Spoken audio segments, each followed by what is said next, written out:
નમસ્કાર દોસ્તો, વિડીયોમાં ફરી એક વખત તમારું સ્વાગત કરું છું।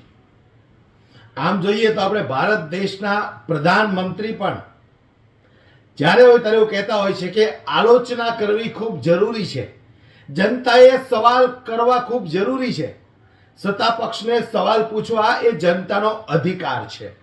આ દેશના વડાપ્રધાન નરેન્દ્ર મોદી કહે છે આવું।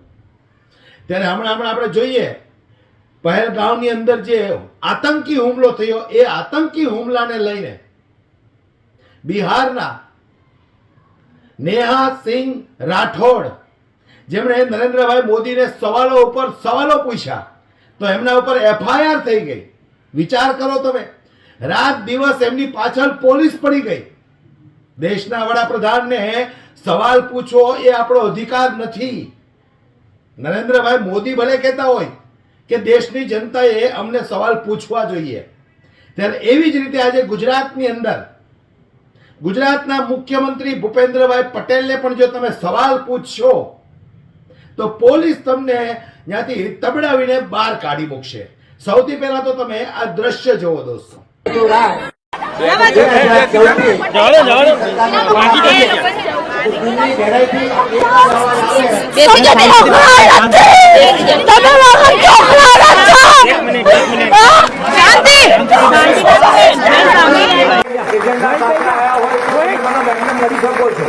કોઈ સ્પેશિયલ એજન્ડાથી આવ્યા છો? ના સ્પેશિયલ એજન્ડાથી આવ્યા છો બેન? તો બેસી જાઓ, અત્યારે મને મળો શાંતિથી। ના સ્પેશિયલ એજન્ડાથી તમે આવ્યા છો બેન? ના મળશો તમે, અત્યારે મળી શકાશે। બેસી જાઓ અત્યારે, તમે અત્યારે બેસી જાઓ, તમે મળીને જજો તમે મને। હા, મળાવશે તમને। તમે એજન્ડાથી આવ્યા છો બેન? એવું ના હોઈ શકે ક્યારે, એવું ના હોઈ શકે, એવી રીતે ના હોય વાત। તમે મળી જજો તમે મને।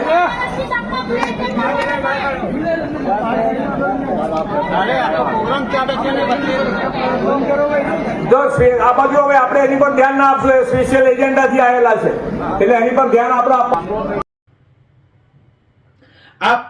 ગુજરાતના મુખ્યમંત્રી ભૂપેન્દ્ર પટેલનો એક કાર્યક્રમ હતો અને એ કાર્યક્રમની અંદર આ બે મહિલાઓએ ભૂપેન્દ્ર પટેલને સવાલ પૂછવાનું ચાલુ કર્યું, એટલે પોલીસ તરત દોડીને આવી આ બંને મહિલાઓને તબડાવીને ત્યાંથી બહાર કાઢી। એટલે વિચાર કરો તમે, 156 સીટ આપ્યા પછી ભારતીય જનતા પાર્ટીની સરકાર બને છે અને એ સરકાર બન્યા પછી તમારે કોઈ જાતનો અધિકાર નથી કે તમે એના ધારાસભ્યને સવાલ કરી શકો કે ગુજરાતના મુખ્યમંત્રીને સવાલ કરી શકો। તમારે બસ ખાલી જે કંઈ તમારા સવાલો છે એ તમારે મનમાં રાખવાના છે। તમે દુઃખી હો, પરેશાન હો, તકલીફ હોય, તમને ન્યાય ન મળતો હોય તો એ બધા જ સવાલો તમારે તમારા મનમાં રાખવાના છે, કારણ કે આ ઘમંડી અભિમાની સરકાર છે, જવાબ આપી શકતી નથી। ખાલી ચૂંટણી ટાણે તમારી સામે હાથ જોડીને વોટની ભીખ માગે છે આ લોકો। ત્યાર પછી સત્તા મળી જાય એટલે સામાન્ય નાગરિક જ્યારે નેતાઓને સવાલ પૂછે છે ત્યારે પોલીસને આગળ કરી અને આવા લોકોને ચાલુ કાર્યક્રમમાંથી તબડાવીને બહાર કાઢી મૂકવામાં આવે છે। તો હું પૂછવા માંગુ છું ગુજરાતના મુખ્યમંત્રી ભૂપેન્દ્ર પટેલને કે આ ગુજરાતની જનતા નથી, આ ગુજરાતની મહિલાઓ નથી? એક તરફ તમે મહિલા સન્માનની વાતો કરો છો અને મહિલાના સવાલોના જવાબ પણ તમે નથી આપી શકતા। જો તમે એક સામાન્ય નાગરિકના સવાલોના જવાબ ન આપી શકતા હોય તો તમારે સત્તામાંથી રાજીનામું આપી દેવું જોઈએ। અમને નહોતી ખબર કે તમે આટલા ડરપોક હશો કે બે મહિલાઓ તમને સવાલ પૂછે અને તમે આટલા ડરી જાઓ છો। મંચ પરથી ભૂપેન્દ્ર પટેલ સાફ શબ્દોમાં કહે છે કે એ બે મહિલાઓ સામે આપણે ધ્યાન દેવાની જરૂર નથી। તો આ બાજુ હવે આપણે એની પર ધ્યાન ના આપશું, સ્પેશિયલ એજન્ડાથી આવેલા છે એટલે એની પર ધ્યાન આપણે આપવાની જરૂર નથી। કેમ ભાઈ, કેમ?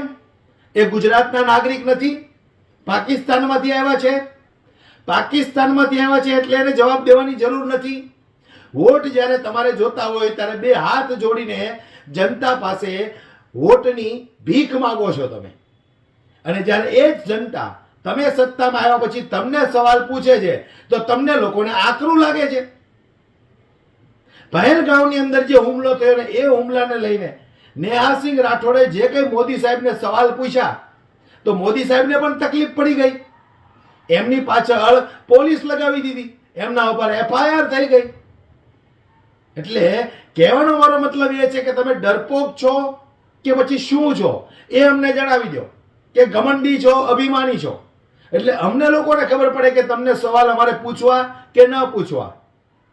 અમથા તમે એક તરફ એમ કહો છો કે જનતાએ આલોચના કરવી જરૂરી છે, સવાલ પૂછવો જરૂરી છે, જ્યારે એ જ તમે જનતા તમને સવાલ પૂછે છે ત્યારે તમને લોકોને તકલીફ પડે છે.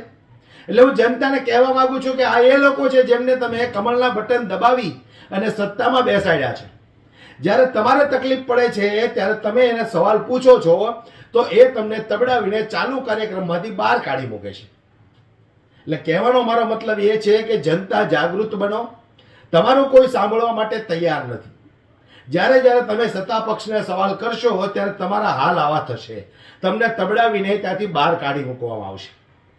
એટલે સરકારને આપણે સવાલ પૂછીએ તો આપણે ગુનેગાર, આપણે દેશદ્રોહી. પુલવામા જ્યારે હુમલો થયો હતો ત્યારે જે લોકો સરકારને સવાલ પૂછતા હતા ત્યારે ગોદી મીડિયા એમને એમ કહેતી હતી કે આ લોકો દેશદ્રોહી છે. ભારતીય જનતા પાર્ટીના અંધભક્તો, એમના નેતાઓ એમ કહેતા હતા કે નરેન્દ્રભાઈને સવાલ પૂછે છે, પુલવામા એટેક થયો હતો એટલે આ લોકો દેશદ્રોહી છે, પાકિસ્તાની છે. અરે નરેન્દ્રભાઈને સવાલ ના પૂછીએ તો કોને પૂછીએ? અમે સત્તામાં નરેન્દ્રભાઈ છે, દેશના વડાપ્રધાન નરેન્દ્રભાઈ છે, ભારતીય જનતા પાર્ટીની સરકાર છે. તો જનતા એમને સવાલ ન પૂછે તો બીજા કોને પૂછવા જાય? રાહુલ ગાંધીને તો કઈ પૂછાય નહીં, કારણ કે એ તો સત્તામાં છે નહીં. એટલે નરેન્દ્રભાઈ મોદીને હું કહેવા માંગુ છું કે જનતાના સવાલો તમે પચાવતા શીખો, એને જવાબ દેતા શીખો. ગુજરાતના મુખ્યમંત્રી ભૂપેન્દ્રભાઈ પટેલને પણ હું કહું છું કે આ એ જ જનતા છે જેમણે કમળના બટનો દબાવી અને તમને મુખ્યમંત્રી ફરી વખત બનાવ્યા છે. એટલે જનતાના જવાબ દેતા શીખો, અને જો ન આપી શકતા હોય તો હસતા મોઢે રાજીનામું આપી દો. જનતાને એ પણ મંજૂર છે, કારણ કે જનતા ખૂબ દુઃખી છે, તકલીફમાં છે.